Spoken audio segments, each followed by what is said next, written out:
Hi, it's Jerry again. We're on lesson 160. I am at home. Fear is a stranger here. Fear is a stranger to the ways of love. Identify with fear and you will be a stranger to yourself. And thus you are unknown to you. What is yourself remains an alien to the part of you which thinks that it is real, but different from yourself. Who could be sane in such a circumstance?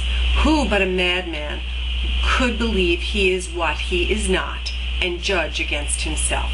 There is a stranger in our midst who comes from an idea so far into the truth he speaks a different language, looks upon a world truth does not know, and understands that what truth regards as senseless. Stranger yet, he does not recognize to whom he comes, and yet maintains his home belongs to him, while he is alien now, who is at home. And yet how easy it would be to say, "This is my home, here I belong, and will not leave because a madman says I must." What reason is there for not saying this? What could the reason be except that you had asked the stranger in to take your place and let you be a stranger to yourself? No one would let himself be dispossessed so needlessly unless he thought there was another home more suited to his tastes. Who is the stranger?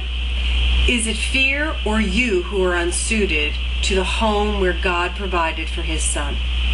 Is fear his own, created in his likeness? Is it fear that love completes and is completed by?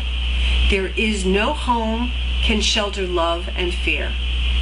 They cannot coexist. If you are real, then fear must be illusion. And if fear is real, then you do not exist at all. How simply, then, the question is resolved. Who fears has but denied himself and said, "I am the stranger here, and so I leave my home to one more like me than myself, and give him all I thought belonged to me." Now he is exiled of necessity, not knowing who he is, uncertain of all things but this, that he is not himself, and that his home has been denied to him. What does he search for now? What can he find? A stranger to himself can find no home wherever he may look, for he has made return impossible. His way is lost, except a miracle will search him out and show him that he is no stranger now. The miracle will come, for in his home his self remains. It asked no strangers in, and took no alien thought to be itself. And it will call its own unto itself in recognition of what is its own. Who is the stranger? Is he not the one yourself calls not? You are unable now to recognize this stranger in your midst, for you have given him your rightful place. Yet is yourself as certain of its own as God is of his Son. He cannot be confused about creation. He is sure of what belongs to him. No stranger can be interposed between his knowledge and his Son's reality. He does not know of strangers. He is certain of his Son.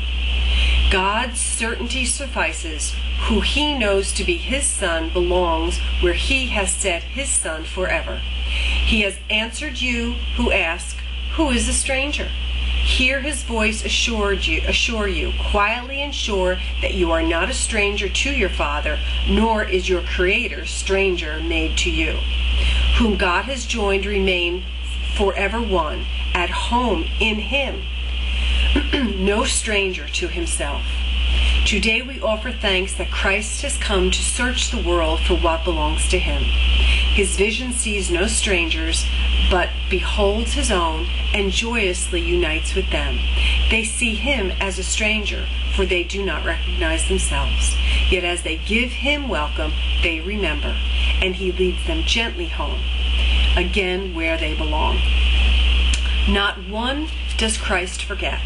Not one he fails to give you to remember, that your home may be complete and perfect as it was established. He has not forgotten you, but you will not remember him until you look on all he does. Who denies his brother is denying him, and thus refusing to accept the gift of sight by which his self is clearly recognized, his home remembered, and salvation come. Lesson 160, I am at home, fear is a stranger here. Have a blessed day, be well, I'll see you tomorrow. Thanks for joining me, take care.